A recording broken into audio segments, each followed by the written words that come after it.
What's up everyone, Crono here with the start of a new series that I'm calling Crono's Concoctions. Hey, wait a minute Crono, what about Rogue Revolution? Where's the viewer request episode? Well, funny story about that. See, I had some family stuff to do for a week after the last episode, and then when I got back home I got sick, and of course then once I got better, then OP14 and EBO3 dropped on the sim, and so of course I had to check those out. Not to mention I had to prepare for Dallas this weekend, and now here we are.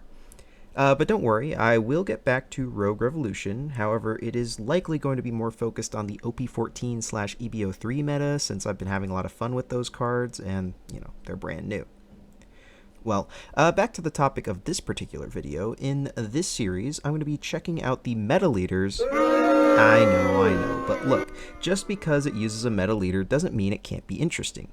In fact, the generically powerful effects of many meta leaders make them flexible enough to adapt to many different deck approaches. And while it is true that the commonly accepted build is usually the most powerful overall, sometimes there are alternative builds that can have more success against specific deck archetypes, making them potentially better suited to combat the meta. This series seeks to showcase some interesting deck builds I come up with that can potentially do just that. Help shore up some of the weaker matchups for these top decks with the understanding it may dull their teeth in others. And with that in mind, let's introduce the first leader that I'll be having a look at. It's the OP14 mono green leader, Mihawk. Mihawk has a couple of very powerful effects, the first being that when he is facing a slash leader, he gets to be 6k, offense and defense. And when this happens to go off, this leader just feels unreasonably powerful. But even when it doesn't, he still has quite a bit of strength, and that comes with his second effect. As long as there is a 5-cost character on either board, then you can rest one card, any one card, it can be character, Dawn, or even your stage, and then you can restand 3 Dawn. But once you do so, you won't be able to play characters for the rest of the turn. And of course, he also has the slash typing, which gives him access to all kinds of special /specific cards that they've been printing over the last couple sets. Combine all these things together and you have a pretty solid leader right out of the box, especially with some of the powerhouse cards that he's been released with. There's a 5-cost Prona and 9-cost Mihawk that really stand out as game changers, the Prona being able to stun 2 enemy characters. They just can't be rested for attacking or blocking until the end of your opponent's next turn, and additionally, if it's KO'd, you can rest any one card. Again, it can be a character, a Dawn, anything, and then you'll be able to play another 5-cost from your hand, getting on plays, which of course can be very powerful. And then the Mihawk is able to stun a 9-cost or less character every single turn he's on the board, as well as convert any card in your hand into a 2k counter once per turn on the opponent's turn. In addition to these, popular choices for the deck include, of course, his Stage, which is a 1 Dawn that draws a card to replace itself, then sets a Dawn active at the end of your turn. The 1-cost Kikunojo is a 2k slasher that can be played early for board presence, the Tashigi that also protects itself and can become an 8k by resting any 2 cards, and the 7-cost Shanks, which rests a base 7k power or less character when rested, and also reduces all your opponent's characters by 1000 power while he's rested on the opponent's turn. And then you just kind of fill in the gaps with some green slash staples, some combination of slash 2Ks like Odin, Human Drill, Kawamatsu, or Kozaburo, Dead Man's Game, Law and Beppo as a solid top end, and then maybe another counter event like Try Kiliokazum or Strive to Surpass Me, and maybe some more top end like a 9-cost Shanks or 2, and then you'll end up with a deck that looks something like this. Now, there is another build of the deck that has been having some success overseas that's using a Supernova package and taking out some of the slash stuff for the Searchers, the Freeze and Blocker Bonnies, and some more top end, but let's just focus on this list for now. The standard Mihawk deck has a very solid going first curve, which is quite helpful because the majority of the meta decks from OP13 wanted to go second.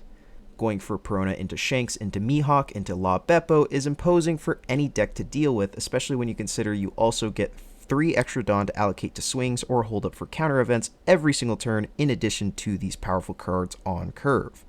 His board is resilient to removal, and if his board stacks up enough big characters, it can spell disaster for any opponent, limiting their attacks while putting out huge pressure every turn. Mihawk tends to struggle against the hyper-aggression of Jinbei, and to a lesser extent the early big drops of UP Luffy and UR Ace. Additionally, Boa can give you some trouble, especially if they get a trigger body out of their first life. It's a solid deck with only a few gaps, and so what could we possibly want to change about it? Well, what if we added the Minks? Like all of the Minks, the full package, Searchers, 2Ks, Stage, and the mid-curve. Yeah, I see you there, ready to ask, why are we adding Minks into a perfectly stable deck list? What could this package of cards, which has basically seen no play outside of Carrot, who is basically forced to use them for her leader effect, what could it possibly provide us? Well, let's take a look at them, shall we? As with any package, it's always best to first look at the main reason to add it, and in this case, it's the 5-cost Carrot. This card is an all-star, able to lock down a card every turn that it sticks around, forcing the opponent to deal with it or just not have access to one of their rested 7-cost or lower characters every single turn. It pairs extremely well with the Shanks on the following turn to rest something that it can then stun. Not to mention, she's also a 5-cost, so once she hits the board, you can immediately start using Mihawk's leader effect. I want to play Carrot as early as possible in most matchups to mitigate enemy attackers while focusing all our pressure on the opponent's leader. In addition to Carrot, we also get access to 2 1-cost Searchers, one of which will grab Minks, and the other which will grab and play a Stage. Having another 1-cost 2k power Searcher is a huge boon as it ups our consistency in finding one for turn 1 from around 60% to around 85%. Not to mention, Crono can grab Wanda, so you can chain the Searchers to help build your board early on. And then, of course, the other Carrot, which does get us a Stage. The Stage, of course, is Zoe. Yeah, Zoe. Okay, so this one is going to take some explaining. Mihawk absolutely wants to get a Stage on board. That's clear because a lot of his effects let you rest any card, including your Stage. And so once you get it on board, it's a free card to rest every turn.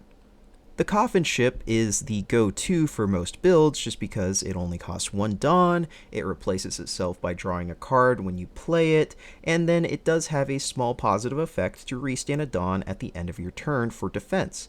However, with the current Mihawk package, it's not searchable by anything. Now, it is searchable by the East Blue Nami, but East Blue Nami costs 2, isn't a slash character, and doesn't grab anything outside of the Stage and the Shanks in the current build of Mihawk. And then, once you play the Nami, even if she does grab the Stage, you'll still have to pay a Dawn to put it into play, while with this 1-cost Carrot, she does it all as an on-play. And then, once you have the Zoe in play, it doesn't really do anything. Is what I would say, except it fulfills exactly 2 functions for this deck. So in addition to being a card that we can rest each turn for leader effect, it also restands a Mink, making it much more difficult for the opponent to swing into the 5-cost Carrot, as they will first need to play a way to rest it and then swing into it, or just play a dedicated removal effect in order to get rid of it, and both of these can be very intrusive to their turn and make them play something off of curve. The second thing is that, when going second with only 1 character and Zoe on board for the 6 Dawn turn, as well as the 6-cost Law and a 5-cost blocker Bonnie in hand, by the way, my build is playing the 6-cost Law and the 5-cost Bonnie, but we'll get to those later, you can rest the Zoe as an activate main, and then play the Law to bounce your 1-cost back to your hand and play a Bonnie and get the Bonnie effect to draw 2 cards and discard 1, and then restand a Dawn, which will then let you play a 1-cost character to replay the Searcher, grab another card, and then you can still use your leader effect, rest the 1-cost, restand 3 Dawn. It's kind of a niche effect, but it came up way more often than I was expecting it to, and with Coffin Ship, you simply can't rest it. If you have the Coffin Ship in play instead, you won't be able to make that play. Now, I can see you're still a bit unconvinced, so let me just say, in a worst case scenario where you don't get the Searcher Carrot and you just have this Stage in play, you can still play it after using your leader effect for the 3 Dawn that you get back with the leader effect. And it will only put you behind a little bit in the extra tempo that you would have gotten with leader effect anyway, and then every turn afterward, you're just going to have it. And the last thing that is also kind of niche, but did come up every so often, especially in the Ace matchup, was that it does protect your Beppo Laws, because Beppo Law is a Mink character. Once it's rested to attack, you can restand it so it can't be attacked into.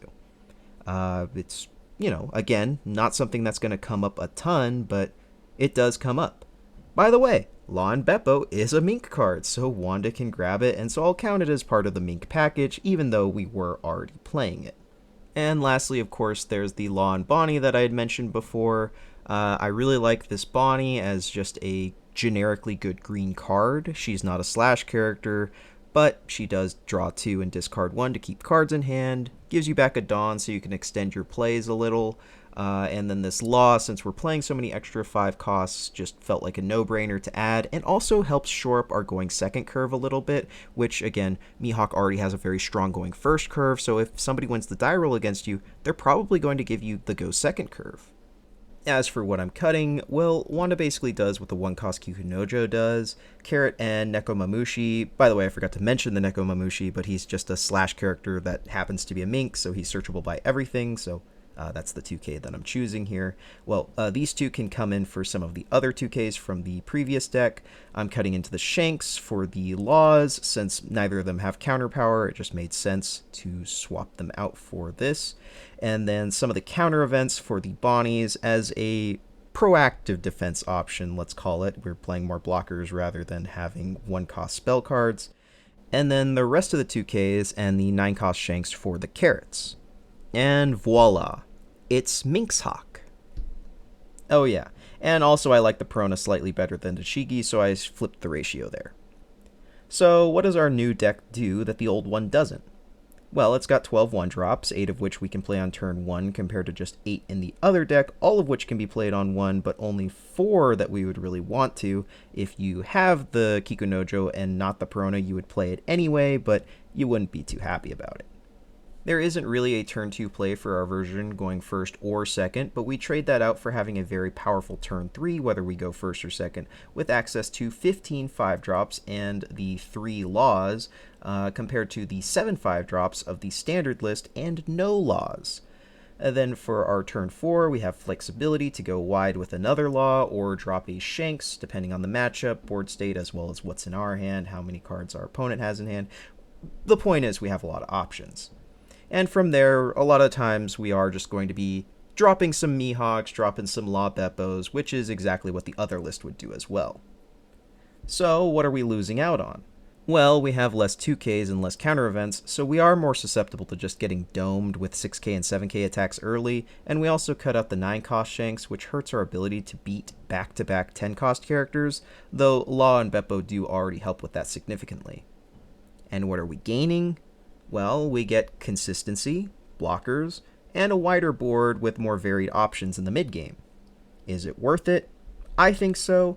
It's at least been performing fairly well on ladder. I'm currently at a 57% win rate with 40 games played. Admittedly, it's a small sample size, but hey, I'm just one guy, and there's been a lot of decks I've been trying over the last few weeks. Anyway, I've snagged a couple of games from those 40 to showcase the deck's playstyle, and so here those are.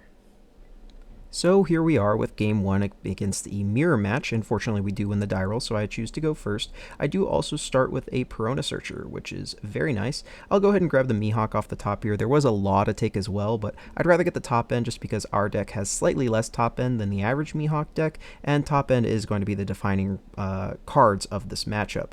Now, for his turn, he gets Stage plus his own Perona, which grabs a spell, and then for our next turn, we try for Carrot to search for a Zoe, but whiff on the search. Unlucky, it does happen, but we still get a piece on the board. And that's going to be important because we also have the 5-cost Bonnie in our hand right now. So with 3 cards on the board, we can rest them all by attacking and then play the Bonnie in order to get the effect to get a Dawn back. And fortunately, we have both Zoe and a Wanda in hand, which means we can play the Wanda, grab another card, use the leader effect, get back 3 Dawn, and play the Zoe. And it's like the Carrot hit, you know? It's not too much tempo lost, then our opponent for his turn, on his 6-on turn, he just has a Perona to play. Not too big of a deal. It is going to mean that we have slightly less attacks for next turn, but once he has to use his leader effect, there's really not going to be too much else that he's going to do. He does decide to clear off one of our bodies, and then we'll swing 8 into our leader with the remaining Dawn, and I don't really care to give him 2 cards, so I'll just take that one. Now, fortunately, we do draw into our 6-drop Law. Very nice. It could have also been a 7-cost Shanks that we could have drawn into, and then, of course, with this Wanda, we'll grab our Law Beppo, because that's only our second piece of top end, and then we'll just activate leader effect, swing the 9, and then use our handy dandy Zoe to untap the rested Carrot. Now, Carrot, anytime that it is going to survive, will be able to freeze a 7-cost or lower character, so our opponent is pressured into playing the Shanks. Now, it is something he's probably going to want to do anyway, in order to rest the Carrot and then swing into it. Now, we do have enough counter and a blocker in order to allow it to live, which is very fortunate for us, because it means that this Shanks and this Perona are not going to be able to restand, because we do have this Mihawk, which our opponent didn't know about. We did show it to him. We'll just go ahead and swing 6 with Carrot, freeze the Perona, and then swing into his small rested Perona with our Wanda, and then 6/6 with our leader and the Law, just to grab another 2 cards out of his hand. Mihawk, has a lot of spell card counters and a lot of top end no counter cards, which means that as you start to burn through their 1k and 2ks, they're going to be, even with a fair hand size, pretty much out of counter power, which I'm suspecting our opponent is getting to that point. He does opt to clear our small Law, and we'll go ahead and give him the rest of the counter out of our hand, because again, our top end is just 1 more card. He could have 3-4 cards left in his hand that are all top end, so I'm not going to win a prolonged game. I need to start pushing and getting the kill here soon. We'll just go 6/6 and then 7 with leader. Now, I did make a minor error here. I did rest the Shanks with the Law Beppo prior to swinging with the Carrot and Law, so they were 1k less than they could have been. But, at the end of the day, everybody does make some mistakes, and he did take one of the 6k swings anyway, so it shouldn't have made too much of a difference, as our swings would have just been 6/6/11 instead of 6/6/9, so he probably would have countered out of the 6k swing and then taken the 11 instead. Now, he does opt to just clear bodies for his turn, which is very fortunate for us, because it means that we get 1 extra turn to continue to apply pressure of our own, where we're not particularly scared of dying, because of course Mihawks don't really play rush cards. So we can just go ahead and use a Carrot from hand to freeze the Shanks, and then swing with our other Carrot. We'll go 9 and then 10. I'm starting to think, actually, though, maybe I should have just gone all of it on Carrot to try to guarantee the damage, but at the end of the day, we do end up getting 2 cards out of his hand. He's only got 5 cards left, and again, I don't think that he has very much counter power in hand left, especially when he plays a Perona, which he could have used to counter out of a 6k earlier, so if he had it, so I'm likely thinking that was his draw for turn. He uses it in order to find a Shanks no counter card, and then plays a Mihawk from hand, so what I'm thinking is he probably just has spells left and a couple of no counter cards. He does go ahead and swing big 3 times. We'll take it all, and then we'll just try to push for game with our Dead Man's Game. We'll go ahead and rest the Zoe, get back some Dawn, and then just go 10 and 10 into his 6k leader and hope that it's enough. And fortunately for us, as you'll soon see, it is.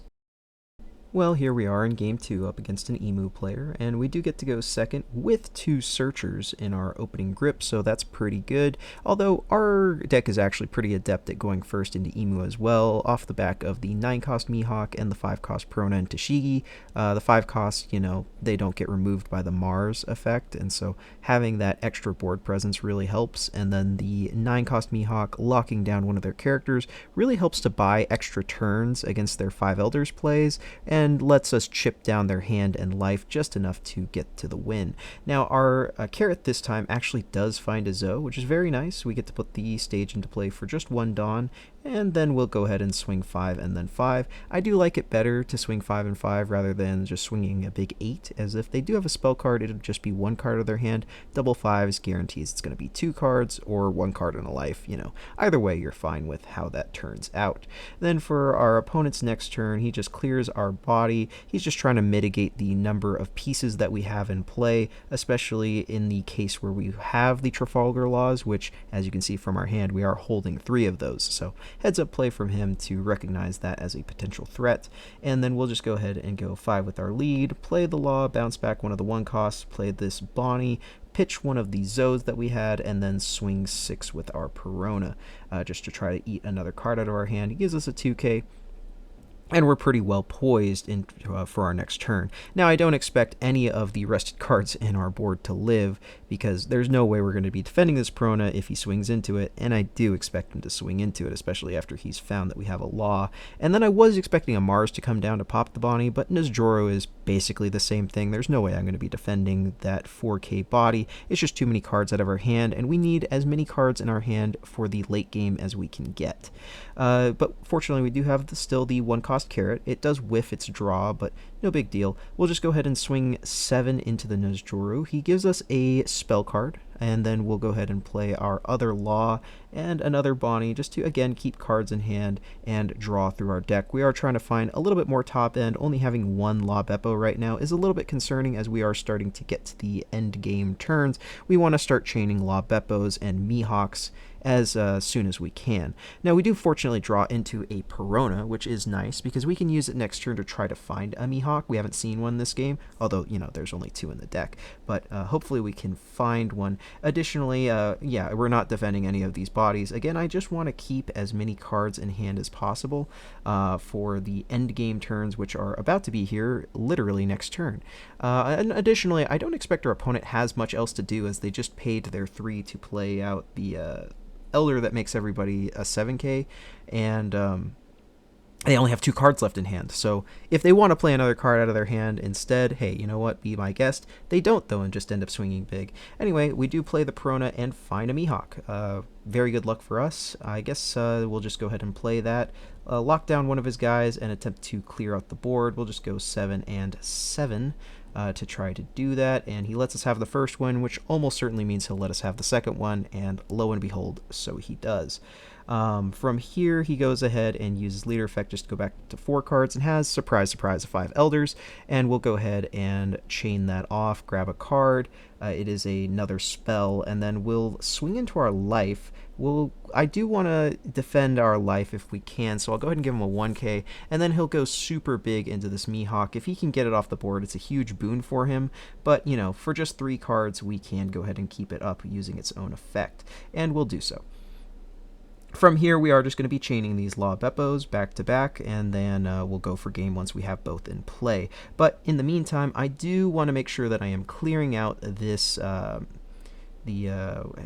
can never remember this one's name, but we'll just go 7 at it with our leader. I am considering going 9, but then I think better of it because I can always follow up with a 5 with the Perona, and he does give us the spell that he searched, so we'll just go with the 5. If he wants to give us another card out of hand, so be it. I know that he has a 5 Elders as his last card, so this 6 will go ahead and remove it, and it means that basically he won't be able to swing very effectively into our leader, although it does also mean this Law is not long for this world. There's no way I'm defending a 4k body.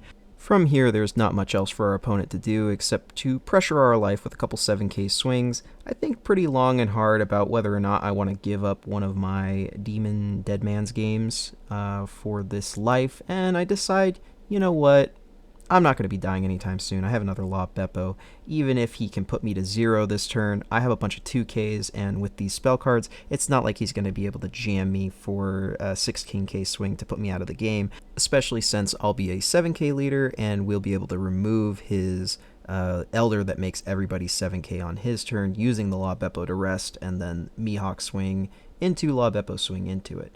Especially, he has 2 cards left, and he didn't even leave any Dawn up because he wanted to make sure I was going to be at 0 life so he could have the potential to pressure for game. I will just go ahead and leave our 2 Dawn up and swing the 8. If he wants to give me both cards, so be it. He doesn't, and then he'll take another damage from the Law Beppo. We'll just use the Zoe to restand it. And from here, he's got a big choice. Does he want to try to go for game? Does he want to play another 5 Elders and then maybe one extra blocker and try to just live behind 3 blockers? Of course, we know that we have the Dead Man's Game, so there's no way that's going to work. Even if he had 3 spells left in hand, he would still be dying to our current board state. And so our opponent, he digs one more card deep and then decides, I'll just go ahead and try to go for it. But at this point, we can go ahead and give him the bad news that we do have plenty of counter power. And once he sees that, he will just go ahead and scoop it up. That brings us right into Game 3, where we are up against an ace, and they did win the die roll and chose to go second.